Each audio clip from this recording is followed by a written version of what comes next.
வணக்கம் மக்களே, நம்ம சேனல்ல தொடர்ந்து ரிவ்யூஸ் தாங்க பார்த்துக்கிட்டு இருக்கோம். அந்த வகையில இப்ப நம்ம எதை பத்தின ரிவ்யூ பார்க்க போறோம் அப்படின்னா, நம்ம மாயா கதையில மே 1 நாளைக்கு என்ன நடக்க போகுது அப்படிங்கறத பத்தி தாங்க இந்த வீடியோல பார்க்க போறோம். ஸோ மறக்காம இந்த வீடியோக்கு லைக் பண்ணிக்கோங்க, நம்ம சேனலையும் சப்ஸ்கிரைப் பண்ணிட்டு பக்கத்துல உள்ள பெல்லைக்கானையும் கிளிக் பண்ணி ஆல்னு செட் பண்ணிக்கோங்க. அப்பதாங்க அடுத்தடுத்து வீடியோஸ் போடும் பொழுது தொடர்ச்சியா உங்களுக்கு நோட்டிபிகேஷன் வரும் பார்க்கலாம். சரி வாங்க வீடியோல என்ன நடந்துச்சு அப்படிங்கறத பத்தி நம்ம இன்னைக்கு பார்ப்போம்.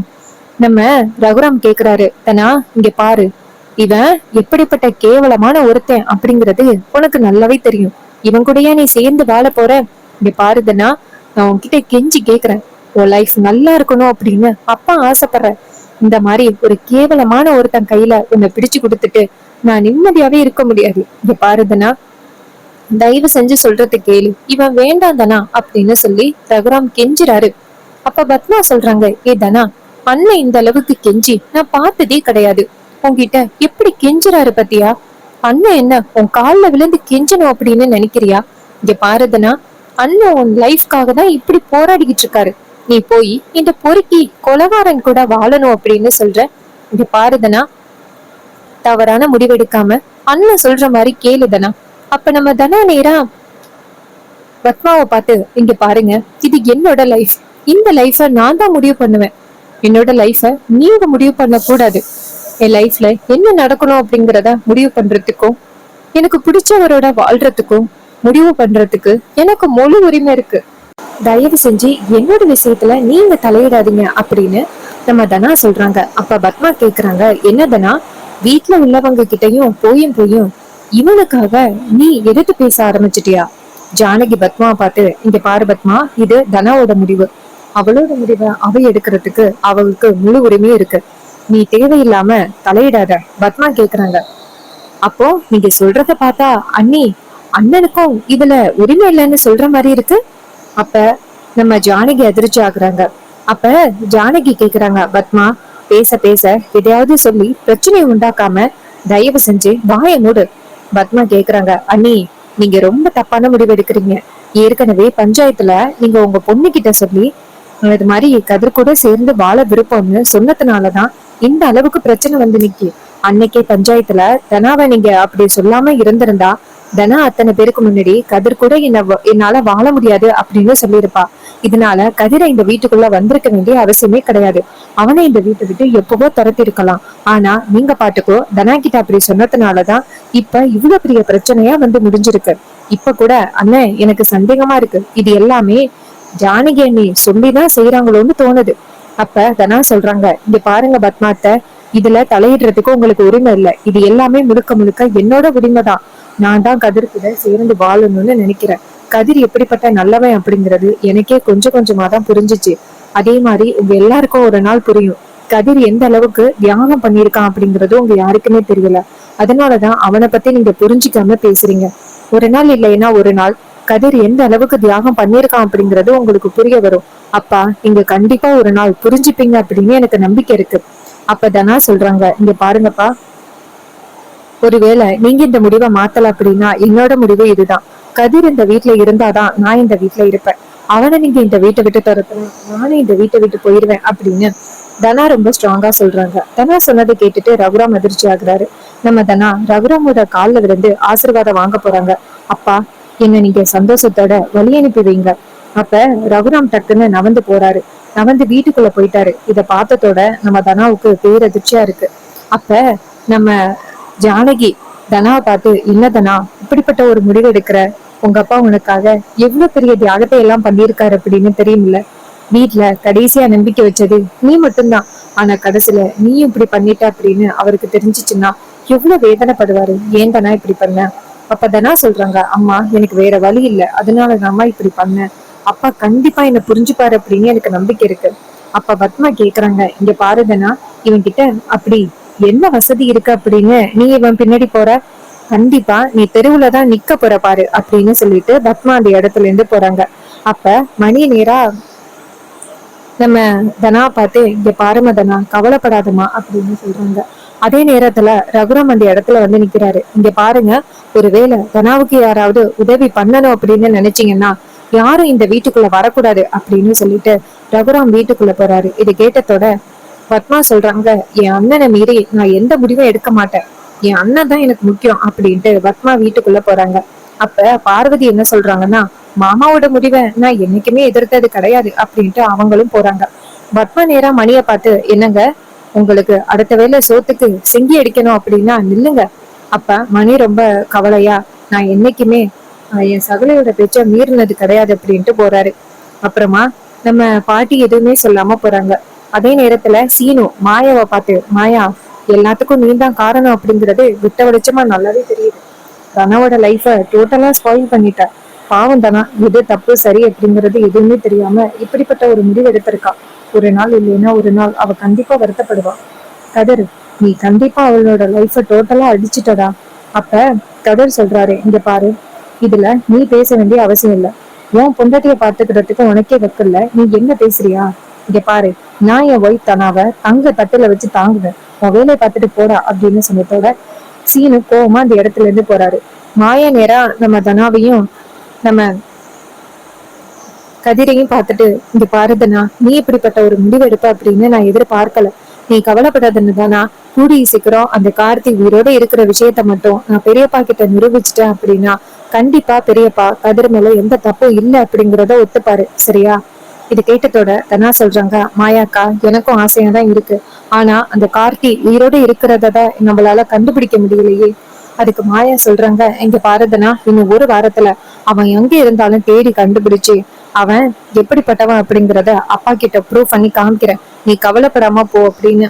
அப்ப ஜானகி நேரா தனா பார்த்து, அம்மாடி தனா அப்படின்னு சொல்ல, தனா நேரா அவங்க அம்மாவோட கையை பிடிச்சு அம்மாவை கட்டி பிடிச்சு, அம்மா என்னை மன்னிச்சிருங்கம்மா, நான் அப்பாவை இது வரைக்கும் எதிர்த்து பேசினதே இல்லை, நான் அப்பாவை பேசினதோட கண்டிப்பா அப்பாவுக்கு மனசு வேதனையா இருக்கும், அவரு கடைசியா இந்த வீட்டுல நம்பிக்கை வச்சிருந்தது என் மேல மட்டும்தான், அவரோட நம்பிக்கையை நான் இப்படி ஸ்பாயில் பண்ணிட்டேன்.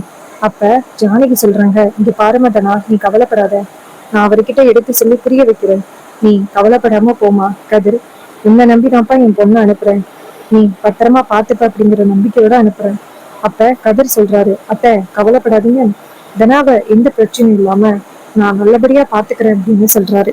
இதை கேட்டதோட ஜானகி சொல்றாங்க, இங்க பாருப்பா கதிர், அதோட இன்னொரு விஷயம் நான் உன்கிட்ட எச்சரிக்கிறேன், புவனேஸ்வரிக்கும் பசுபதிக்கும் தனாவும் கதிரும், அதாவது நீங்க ரெண்டு பேரும் இந்த வீட்டை விட்டு போற விஷயம் கண்டிப்பா தெரிஞ்சிருக்கும். இத வச்சு அவங்க ஏதாவது ஒரு பிரச்சனையை உண்டாக்குறதுக்கு முயற்சி பண்ணுவாங்க. அதனால அவங்க ரெண்டு பேரும் ஏதாவது செய்யறதுக்கு ட்ரை பண்ணுவாங்க, அவங்க கிட்ட இருந்து கொஞ்சம் பாதுகாப்பா இருங்க அப்படின்னு சொன்னதோட கதிர் சொல்றாரு, சரிப்ப நாங்க பாத்துக்கிறோம், அவ கண்டிப்பா என்ன மீறி ரேவதிய எதுவும் நம்ம தனாவை எதுவும் பண்ண முடியாது அப்படின்னு சொல்றாங்க. இது கேட்டதோட நம்ம ஜானகி சொல்றாங்க, சரி ரெண்டு பேரும் நல்லபடியா போயிட்டு வாங்க, அவங்க ரெண்டு பேர்கிட்ட மட்டும் கொஞ்சம் பாதுகாப்பா இருங்க அப்படின்னு சொல்லிட்டு அனுப்புறாங்க. அப்புறமா தனா நேரம் அவங்க அம்மாவுக்கும் பாய் சொல்லிட்டு அந்த இடத்துல இருந்து கிளம்புறாங்க. அவங்க ரெண்டு பேரும் போனதோட ஜானகி படியில உட்காந்துக்கிட்டு அழுகுறாங்க. மாயா நேரா ஜானகிட்ட வந்துட்டு பெரியமா அப்படின்னு சொல்ல ஜானகி அழுகுறாங்க. கடைசியா அவரு நம்பிக்கை வச்சிருந்தது தனா மேல மட்டும்தான். தனா இப்படி கதிர் கூட போனதை நினைச்சு கண்டிப்பா அவரால தாங்கிக்கவே முடியாது. அவரை போயிட்டு நான் எப்படி சமாதானப்படுத்த போறேன்னு தெரியல மாயா. அப்ப மாயா சொல்றாங்க, தெரியுமா கவலைப்படாதீங்க, என்னைக்கா இருந்தாலும் கதிர் உயிரோடு கார்த்தி உயிரோடு இருக்கிற விஷயத்த நான் கூடிய சீக்கிரம் ப்ரூவ் பண்ணிடுவேன். அதுக்கப்புறம் பெரியப்பா நம்ம மேல எந்த தப்பும் இல்லை அப்படிங்கிறத அவர் வந்துட்டு ஒத்துப்பாரு. அதனால கண்டிப்பா கதிர் நல்லவன் அப்படிங்கிறதையும் அவர் புரிஞ்சுப்பாரு. இப்போதைக்கு கார்த்தி எங்க இருக்கான் அப்படிங்கிறத பத்தி நான் தேடணும், அதுதான் என்னோட முதல் முடிவு. இது கேட்டதோட ஜானகி சொல்றாங்க, மாயா சீக்கிரம் கண்டுபிடி, என் பொண்ணு அப்படி போறத பார்த்தா வேதனையா இருக்கு. கண்டிப்பா அந்த புவனேஸ்வரியும் பசுபதிக்கும் இந்த விஷயத்த பத்தி தெரிஞ்சிச்சு அப்படின்னா கண்டிப்பா ஏதாவது ஒரு முடிவு பண்ணுவாங்க. இதனால தனாவுக்கும் கதிருக்கும் ஏதாவது ஒரு ஆபத்து வர்றதுக்கு நிறைய வாய்ப்புகள் இருக்கு. இது கேட்டதோட மாயா சொல்றாங்க, தெரியுமா நான் பாத்துக்கிறேன் அப்படின்னு. இன்னொரு பக்கம் அந்த சாரு இருக்காங்கல்ல, வீட்டுல நடந்த விஷயத்தை எல்லாத்தையுமே பார்த்துட்டு நேரா அவங்க அப்பாவுக்கு போன் பண்றாங்க. அவர் போன் அட்டன் பண்ணி, அம்மாடி சாரு எப்படிமா இருக்க, நல்லா இருக்கியா? சாரு சொல்றாங்க, அப்பா அதெல்லாம் நான் நல்லா இருக்கேன், இந்த வீட்டுல நடந்த விஷயத்த பத்தி கேள்விப்பட்டீங்கன்னா நீங்க ரொம்ப ஷாக் ஆயிடுவீங்க. அதுக்கு மகாலிங்க கேக்குறாரு, ஏமா என்னாச்சு? அப்ப சாரு சொல்றாங்க, அப்பா இத்தனை நாளும் அந்த ரகுராம் வந்துட்டு அவர் பொண்ணு தனாவை தலையில தூக்கி வச்சுக்கிட்டு கொண்டாடினாருல, இன்னைக்கு ரகுராமையே எதிர்த்துட்டு அவ வீட்டை விட்டு வெளியில போயிட்டா. யாரு கூட தெரியுமா? அந்த கதிர் கூட. நான் கதிர் கூட தான் வாழுவேன், அவன் கூட தான் நான் போவேன் அப்படின்ட்டு வீட்டை விட்டே வெளியில போயிட்டான். எனக்கே ரொம்ப ஷாக்கிங்கா இருந்துச்சு. தனா இப்படிப்பட்ட ஒரு முடிவு எடுப்பா அப்படின்னு நான் எதிர்பார்க்கல. எல்லாருமே சேர்ந்து மாயாவை தான் பழி சொன்னாங்க. ஆனா மாயா நாசுக்கா இந்த வீட்டுலதான் இருக்கா. இவளும் இந்த வீட்டை விட்டு எப்ப வெளியில போக அப்படின்னு காத்துக்கிட்டு இருக்கேன். அப்ப மகாலிங்க சொல்றாரு, கவலைப்படாதம்மா, கண்டிப்பா பத்மா எல்லாத்தையும் பாத்துப்பா. தனா வீட்டை விட்டு போனதுக்கு மாயாதான் காரணம் அப்படின்னு சீனு கிட்ட சொல்லிக்கிட்டே இருந்தா கண்டிப்பா சீனு ஒரு நேரத்துல கோவப்பட்டு மாயாவை விட்டு பிரியறதுக்கு நிறையவே வாய்ப்புகள் இருக்கு. நீ கவலைப்படாத சாரு. சாருவும் சரிப்பா அப்படிங்கிறாங்க. இன்னொரு பக்கம் நம்ம மாயா வந்துட்டு டீ கொண்டாந்து சீனுகிட்ட கொடுக்குறாங்க. சீனு நேரா மாயாவை பார்த்து, இங்க பாரு, இத நான் உன்கிட்ட கேட்டேனா? மாயா சொல்றாங்க, கேட்டுதான் செய்யணுமா? தலைவலிக்கிற மாதிரி உட்காந்துருந்தா அதான் உனக்கு எடுத்துட்டு வந்தேன். அதுக்கு சீனு சொல்றாரு, எப்படி உனக்கு எதுவுமே நடக்காத மாதிரி பிஹேவ் பண்ண முடியுது? இன்னைக்கு தனா வீட்டை விட்டு போனதுக்கு முழு காரணமுமே நீதான். பாவம் தனா, அவளுக்கு எதுவுமே தெரியாது. கடைசியில அவகிட்ட கண்டதையும் சொல்லி அவளை இந்த வீட்டு விட்டு போகிற மாதிரி பண்ணிட்டியல்ல. உனக்கு அப்படி என்னதான் மாயா வேணும்? இந்த குடும்பத்தோட நிம்மதி எல்லாத்தையுமே கெடுத்துட்ட. அப்பதான் பத்மா வராங்க. பத்மா வந்துட்டு, சீனு சரியாதான் சொன்னேன், இந்த குடும்பத்துல உள்ள நிம்மதி எல்லாமே போயிட்டு. இது எல்லாத்துக்கும் காரணம் இவதான். இவ அம்மாவை இந்த ஊரை விட்டு விலக்கி வச்சுட்டோம்ல, அதுக்காக தான் இந்த குடும்பத்தையே பழி வாங்கணும் அப்படின்னு இங்க வந்துட்டு இந்த காரியத்தை எல்லாம் பண்ணிக்கிட்டு இருக்கா. இது கேட்டதோட மாயா சொல்றாங்க, இங்க பாருங்க அத்தை, தேவையில்லாம எங்க அம்மாவை இழுத்து பேசாதீங்க. ஏற்கனவே என் அம்மாவை இழுத்து பேசினதுக்கு உங்களுக்கு என்ன தண்டனை கிடைச்சிச்சு அப்படிங்கறதே தெரியும்ல. இது கேட்டதோட நம்ம பத்மா சொல்றாங்க, இந்த பாருடி, என்ன மறுபடியும் என் மேல கை வைப்பேன் அப்படின்னு சொல்றியா? அப்ப மாயா சொல்றாங்க, நீங்க தேவையில்லாம பேசுனீங்கன்னா அது நடக்கிறதுக்கு வாய்ப்பு இருக்கு. இது கேட்டதோட பத்மா சொல்றாங்க, பாத்தியா சீனு, இவ திமிரு கொஞ்சம் கூட இடங்கல. அப்ப சீனு சொல்றாரு, அம்மா, இவகிட்ட தேவையில்லாம பேசாதீங்க அப்படின்னு நான் சொல்லியிருக்கேன். இது கேட்டதோட நம்ம பத்மா சொல்றாங்க, என்னடா வர வர இவளுக்கு சப்போர்ட் பண்ண ஆரம்பிச்சுட்ட? அப்ப சீனு சொல்றாரு, அம்மா, இவ பாட்டையும் கத்திக்கிட்டு கிடக்கட்டும், என்னைக்கா இருந்தாலும் இவளை இந்த வீட்டை விட்டு அனுப்புறது உறுதி அப்படின்னு சொன்னதோட ரொம்ப சந்தோஷப்படுறாங்க நம்ம பத்மா. பத்மா நேரா மாயாவை பார்த்து, பாத்தியா என் புள்ள, நீ என்ன பேசினாலும் மயங்க மாட்டாண்டி அப்படின்னு சொன்னதோட நம்ம மாயா அமைதியா இருக்காங்க. அதுக்கப்புறம் மாயா நினைக்கிறாங்க, கார்த்தி உயிரோடு இருக்கிற விஷயத்த நம்ம கூடிய சீக்கிரம் நிரூபிக்கணும். அப்பதான் நம்மளால நம்ம தனாவையும் கதிரையும் வீட்டுக்கு கொண்டுட்டு வர முடியும் அப்படின்னு நினைக்கிறாங்க. இன்னொரு பக்கம் மாயா கரெக்டா அதே இடத்துக்கு ஒர்க்குக்கு போறாங்க. அங்க போயிட்டு நேரா அந்த பொண்ணுங்களை கூப்பிடுறாங்க. இங்க பாருங்க, இத்தனாவது ரூம்ல ஒருத்தன் இருக்கான், அவனை எப்படியாவது வெளியில கொண்டு வரணும். என் குடும்பத்துல நடந்த பிரச்சனை எல்லாத்துக்குமே அவன் ஒருத்தன் தான் காரணம். அவனை எப்படியாவது நான் பழி வாங்கணும். அதுக்கு அந்த பொண்ணுங்க சொல்றாங்க, இங்க பாரு மாயா, உன் வீட்டுல நடக்கிற பிரச்சனை எல்லாத்தையுமே கேள்விப்பட்டேன். உன் தங்கச்சி வீட்டை விட்டு போயிட்டாலாம்ல, இது எல்லாத்துக்கும் காரணம் இந்த கார்த்தி தானாம்ல. இவன் இறந்துட்டான் அப்படின்னு பெரிய பிளானா பண்ணிக்கிட்டு இருக்காங்க. இந்த மாதிரி ஆட்களை எல்லாம் சும்மாவே விடக்கூடாது மாயா அப்படின்னு சொன்னதோட மாயா சொல்றாங்க, சரி, உங்களுக்கு ஒரு பிளான் சொல்றேன், அத மாதிரி செய்யுங்க. இது கேட்டதோட அந்த பொண்ணுகளும் சரி அப்படின்னு சொல்லிட்டு நேரா கரெக்டா அந்த ரூமுக்கு போயிட்டு கதவை தட்டுறாங்க. அப்ப பார்த்து மேனேஜர் அங்கேருந்து வந்துட்டு அந்த பொண்ணை பார்த்து, இங்க பாரு, இந்த ரூம் பக்கம் வரக்கூடாது அப்படின்னு உங்ககிட்ட பல தடவை சொல்லியிருக்கேன்னு. அப்ப அந்த பொண்ணு சொல்றாங்க, சார், எப்ப பார்த்தாலும் எல்லா ரூமையும் கிளீன் பண்ண சொல்றீங்க, ஆனா இந்த ரூம் பக்கம் மட்டும் யாரும் வரக்கூடாதுன்னு சொல்றீங்க. இந்த ரூம் கண்டிப்பா பாலடைஞ்சு போய் கிடக்கும், அதான் சார் கிளீன் பண்ண வந்தேன். மேனேஜர் சொல்றாரு, இங்க பாருமா, இந்த ரூம் பக்கம் வரக்கூடாதுன்னு சொல்லிட்டேன். இனிமே இந்த ரூமை பத்தி நீ ஏதாவது பேசினா அப்புறம் உனக்கு வேலை இருக்காது. இது கேட்டதோட அந்த பொண்ணு, சாரி சார், இனிமே இந்த ரூமை பத்தி பேச மாட்டேன் அப்படின்னு சொல்லிட்டு அந்த இடத்துல இருந்து போறாங்க. நேரா மாயா கிட்ட போயிட்டு, இங்க பாரு மாயா, அந்த ரூம் பக்கமே இந்த மேனேஜர் விட மாட்டேங்கிறான், இவனை ஃபர்ஸ்ட் ஏதாவது பண்ணணும். உடனே மாயா சொல்றாங்க, என்கிட்ட ஒரு ஐடியா இருக்கு அப்படின்னு சொல்லிட்டு மாயா வந்து நேரா அந்த பொண்ணு கிட்ட, இங்க பாரு, அந்த மேனேஜருக்கு கொண்டு போய் இந்த காஃபியை கொடு. இது கேட்டதோட அந்த பொண்ணு சரி அப்படின்னு சொல்லிட்டு நேரா மேனேஜர் கிட்ட போயிட்டு, சார் இந்தாங்க சார் டீ டைம். அவர் கேக்குறாரு, நான் டீ கேட்கவே இல்லையே. அந்த பொண்ணு சொல்றாங்க, சார் இது டீ டைம், அதனாலதான் கொடுத்தேன், வேணும்னா குடிங்க, இல்லைன்னா விடுங்க சார். உடனே அவர் சொல்றாரு, சரி சரி குடு, எனக்கும் டயர்டா தான் இருக்கு அப்படின்ட்டு அந்த டீயை வாங்கி குடிக்கிறாரு. டீயை வாங்கி குடிச்சதோட அவருக்கு ஸ்டொமக் பெயின் வர ஆரம்பிக்குது. உடனே அவரு என்ன கொடுத்த அப்படின்னு கேட்க அந்த பொண்ணு சொல்றாங்க, சார் நான் எதுவும் கொடுக்கல சார் அப்படின்னு சொன்னதோட அவரு நேரா வாஷ்ரூம் போறாரு. அந்த நேரத்துல அந்த பொண்ணு நேரா மாயா கிட்ட வந்துட்டு, மாயா நீ கொடுத்தது ஒர்க் அவுட் ஆக ஆரம்பிச்சிருச்சு. இது கேட்டதோட மாயாவும் சரி ஓகே நான் பாத்துக்கிறேன் அப்படின்ட்டு நேரா அந்த ரூம் கதவை தட்டுறாங்க. அப்ப கார்த்தி நினைக்கிறாரு, இப்ப எதுக்கு அந்த மேனேஜர் ரூம் கதவை தட்டுறாரு அப்படின்னு. இன்னொரு பக்கம் மாயா நினைக்கிறாங்க இந்த மேனேஜரா தான் ரூம் கதவை திறந்தோம், அதனால மேனேஜர் கிட்ட சாவி இருக்கிறதுக்கு வாய்ப்பு இருக்கு அப்படின்ட்டு போயிட்டு சாவி இருக்கிற இடத்த தேடுறாங்க. ஆனா மேனேஜரோட ரூம்குள்ளதான் அந்த சாவி இருக்கு. மாயா அந்த மேனேஜருக்கு தெரியாம ரூம்குள்ள போயிட்டு சாவி எடுத்துட்டு வந்து கதவை திறக்கிறாங்க. பார்த்தா கார்த்தி நிக்கிறாரு.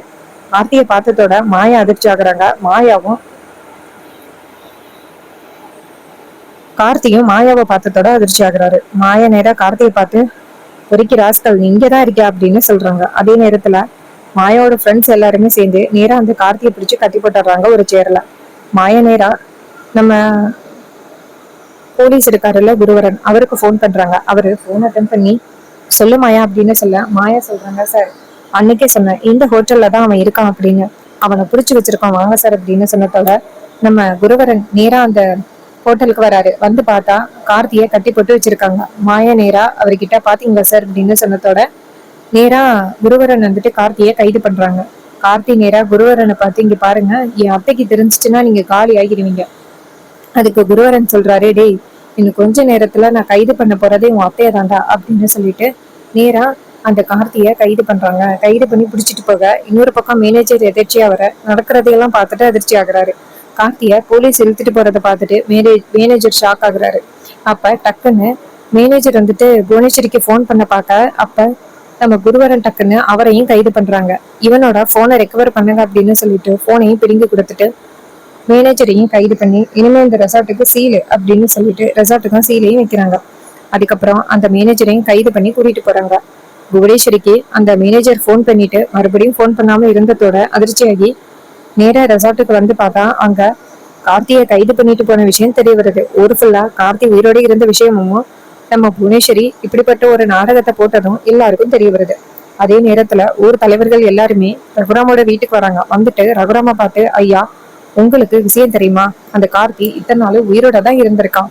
அந்த புவனேஸ்வரி அம்மா இப்படிப்பட்ட ஒரு நாடகத்தை போட்டிருக்காங்க. இங்க பாருங்க ஐயா, உங்க மேல நாங்க இந்த ஊரே சேர்ந்து மன்னிப்பு கேட்டுக்கிறோம். உங்க குடும்பத்தையே நாங்க ரொம்ப மோசமா திட்டோம், அதனால உங்ககிட்ட மன்னிப்பு கேட்டுக்கிறோம் அப்படின்னு எல்லாருமே சேர்ந்து நம்ம ரகுராம் கிட்ட மன்னிப்பு கேக்குறாங்க. அப்பதான் மாயா அந்த இடத்துக்கு வந்துட்டு, பாத்தீங்களா பெரியப்பா, நான் தான் அப்பவே சொன்னனே கதிர் மேல எந்த தப்பும் இல்ல, இந்த கார்த்தி சரியான கேள்வி கட்டவன், அதனாலதான் நான் எப்படியாவது உண்மையை நிரூபிக்கணும் அப்படின்னு போராடினேன். நீங்க தப்பான முடிவெடுத்துட்டீங்க பெரியப்பா, பாவம் தானா, உங்களை மீறிட்டோம் அப்படின்னு நினைச்சீங்கன்னா எந்த அளவுக்கு வேதனைப்பட்டுக்கிட்டு இருப்பான்னு தெரியல. இது கேட்டதோட ரகுராம் வந்துட்டு ரொம்ப கவலையா இருக்காரு. அப்ப மாயா சொல்றாங்க, பெரியப்பா இப்ப கூட நீங்க போயிட்டு தனாவை கூட்டிட்டு வரலாம். அப்ப ரகுராம் சொல்றாரு, நான் ரொம்ப பெரிய தப்பு பண்ணிட்டேன் அப்படின்னு. ஜானகி சொல்றாங்க, இங்க பாருங்க நீங்க போயிட்டு நம்ம பொண்ணை கூட்டிட்டு வாங்க அப்படின்னு சொல்றாங்க. இது கேட்டதோட ரகுராமும் சரி அப்படிங்கிறாரு. ஊர் மக்கள் எல்லாருமே ரகுராமோட குடும்பத்துக்கிட்ட மன்னிப்பு கேட்கறாங்க. சோ இந்த எபிசோடு உங்களுக்கு எந்த அளவுக்கு பிடிச்சிருந்துச்சு அப்படின்னா மறக்காம கமெண்ட்ல சொல்லுங்க. இதே மாதிரி இனிமே அப்டேட்ஸ் வேணும் அப்படின்னாலும் மறக்காம நம்ம சேனலை சப்ஸ்கிரைப் பண்ணிட்டு பக்கத்துல உள்ள பெல் ஐகானையும் கிளிக் பண்ணி ஆல்ல செட் பண்ணிக்கோங்க. அப்பதாங்க அடுத்தடுத்து வீடியோஸ் போடும்போது தொடர்ச்சியா உங்களுக்கு நோட்டிபிகேஷன் வரும், பார்க்கலாம். தேங்க்யூ ஃபார் வாட்சிங்.